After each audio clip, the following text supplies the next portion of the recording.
जय सिया राम। गुरुर्ब्रह्मा गुरुर्विष्णु गुरुर्देव महेश्वर, गुरु साक्षात् परब्रह्म तस्मै श्री गुरुवे नमः। भारतीय संस्कृति में पंच तत्व हैं: गुरु, गीता, गायत्री, गंगा और गाय, जिसमें प्रथम स्थान पर गुरु आते हैं। जी हाँ दोस्तों, आज गुरु पूर्णिमा है। इस गुरु पूर्णिमा पर हम लेकर आए हैं आपके लिए गुरु की महिमा। जानते हैं कि गुरु की महिमा क्या है। शंकर भगवान कहते हैं कि जो तीन नेत्र नहीं होते हुए भी जो शिव के समान एवं सर्वसाक्षी हैं, चार भुजाओं के ना होने पर भी विष्णु है, चार मुखमंडलों के ना होने पर भी ब्रह्मा है, ऐसे श्री गुरु को मेरा प्रणाम है।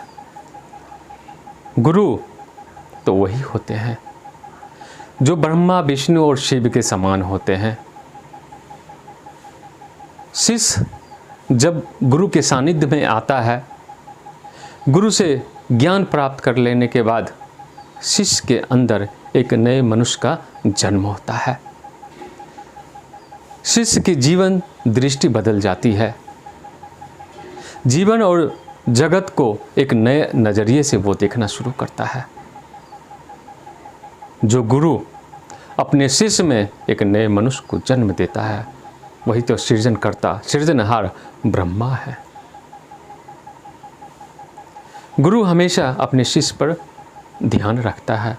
जिस तरह से एक माँ अपने बच्चों का ख्याल रखती है कि कहीं उसके छोटे छोटे बच्चे कहीं आग को ना छू ले, पानी में ना कूद पड़े और ऐसी कोई हरकत ना कर ले जिससे उसे हानि हो जाए, ठीक उसी तरह से गुरु भी अपने शिष्यों का ध्यान रखते हैं कि साधना के दौरान कहीं वो साधना से विचलित ना हो जाए, अस्खलित ना हो जाए। साधनारत शिष्यों का वे पोषण करते हैं, संवर्धन करते हैं, तो अतः वह पालन करता हुए, इसलिए उन्हें विष्णु कहा जाता है। बहुत सारे ऐसे शिष्य होते हैं जिनके अंदर प्रारब्ध अच्छे गुण होते हैं, उनके शुभ कर्म होते हैं, जिसके कारण साधना में बहुत तेज़ी से आगे निकल जाते हैं। लेकिन कुछ ऐसे भी शिष्य होते हैं जिनका प्रारब्ध, जिनके जीवन में अशुभ कर्म उनका पीछा नहीं छोड़ता है। जब वो साधना में रहते हैं तो उनको बाधाएं पहुंचाती है, आगे नहीं बढ़ पाते हैं। गुरु अपने दिव्य दृष्टि से देख लेते हैं कि इनके अंदर वो अशुभ कर्म बैठा हुआ है। जब तक उसका नाश नहीं होगा, जब तक उसका संहार नहीं होगा, तब तक ये साधना में आगे नहीं बढ़ेगा, ज्ञान की प्राप्ति से नहीं हो पाएगी। गुरु अपने ज्ञान से, अपने अनुभव से उस शिष्य के अंदर के अशुभ कर्मों को, अशुभ संस्कारों को का संहार करते हैं, अतः वो संहारक शिव कहलाते हैं। गुरु की महिमा अपरंपार है। कहा जाता है कि एक समर्थ गुरु निराकार ईश्वर का ही साकार रूप होता है।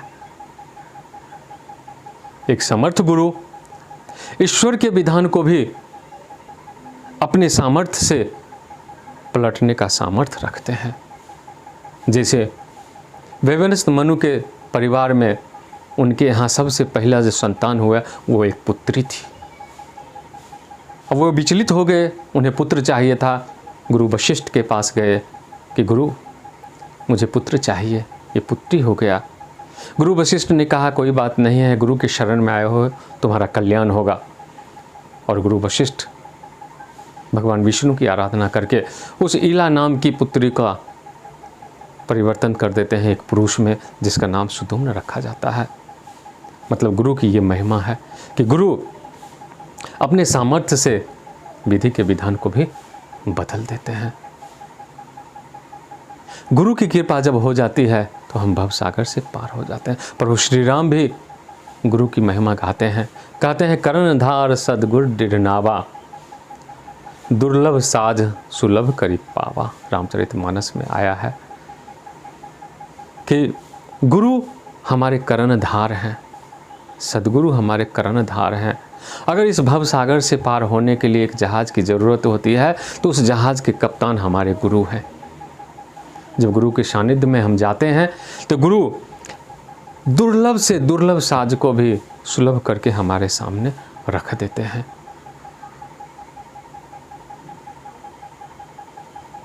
गुरु का कृपा, गुरु की कृपा, गुरु का आशीर्वाद हमारे लिए, शिष्य के लिए अभेद कवच का काम करता है, अभेद कवच का काम करता है। जो व्यक्ति, जो योद्धा गुरु रूपी आशीर्वाद का कवच पहनकर समर भूमि में उतरता है, विजय उसके मुट्ठी में होता है। गुरु की कृपा, गुरु का कवच रूपी आशीर्वाद अगर हमारे पास है तो संसार में विजय होने से हमें कोई नहीं रोक सकता है। इसलिए तो बाबा तुलसीदास जी लिखते हैं, कवच अभेद विप्र गुरु पूजा, यही सम विजय उपाय न दूजा। अगर संसार में इस भवसागर से पार होना चाहते हैं, संसार में जीवन रूपी युद्ध को जीतना चाहते हैं, तो गुरु की कृपा जरूरी है। उस कवच को पहनना जरूरी है जो जिसे गुरु की कृपा कहते हैं, गुरु का आशीर्वाद कहते हैं। अगर गुरु की कृपा हमें मिल जाती है तो भवसागर तैरने की भी ज़रूरत नहीं पड़ती है। मोहे लागी लगन गुरु चरणन की, भवसागर अब सूख गए हो, फिक्र नहीं मोहे तरनन की। अगर गुरु के चरण में लग जाते हैं, गुरु की कृपा हमारे पास हो जाती है तो फिर भवसागर को तैरने की ज़रूरत नहीं पड़ती है। क्यों नहीं ज़रूरत पड़ती है? क्योंकि भवसागर ही सूख जाता है, काम इतना आसान हो जाता है गुरु की कृपा से। इसलिए कहा जाता है, जे गुरु चरण रेणु सिर धरहीं, तेजनु सकल विभव बस करहीं। अर्थात जिस व्यक्ति ने, जो व्यक्ति, जो शिष्य गुरु के रज कणों को अपने माथे से लगा लिया, मस्तक से लगा लिया, संसार में की सारी ऐश्वर्य उसके बस में आ जाती है। गुरु की कृपा का क्या बखान करें। गुरु की कृपा अपरंपार है। एक बार तो भगवान से अगर भगवान को अपमानित कर दिए तो भी क्षम्य है, लेकिन अगर कोई व्यक्ति अपने गुरु का अपमान करता है तो भगवान उसे कभी भी क्षमा नहीं कर सकते हैं, नहीं करते हैं। कागभूषुंडी जी अपने संदर्भ में बताते हैं, अपने पिछले जन्म के बारे में बताते हैं कि मैंने एक बार अपने गुरु का अपमान कर दिया था, भोले शंकर मुझे भयंकर श्राप दे दिए थे। लेकिन ये गुरु की महिमा थी, गुरु की कृपा थी कि उस भयानक श्राप को भी गुरु की कृपा से वरदान में बदल दिया गया था। ये गुरु की कृपा है। गुरु की इतनी महिमा है कि कोई बखान नहीं कर सकता है, कोई गुण नहीं लिख सकता है। इसलिए संत कबीर दास कहते हैं, सब धरती कागज करूं, लेखनी सब बन रहा है, 7 समुद्र की मसी करूं, गुरु गुण लिखा न जाए। अर्थात पूरी धरती को हम कागज बना लें, धरती पर जितने भी पेड़ पौधे हैं सबका कलम बना लें, 7 समुद्र का पानी लेकर उसे स्याही बना लें और गुरु का गुण लिखने के लिए बैठ जाएं तो भी लिखने में हम सक्षम नहीं हो पाएंगे।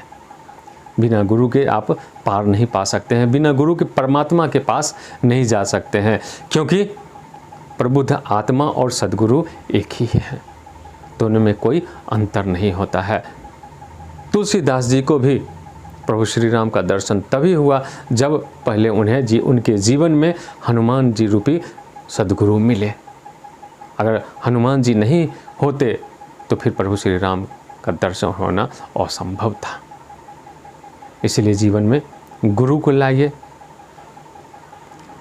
इस जगत में गुरु की ज़रूरत है, उस जगत में गुरु की ज़रूरत है। लौकिक जीवन में भी हमें गुरु की आवश्यकता है और पारलौकिक जीवन में भी गुरु की आवश्यकता है।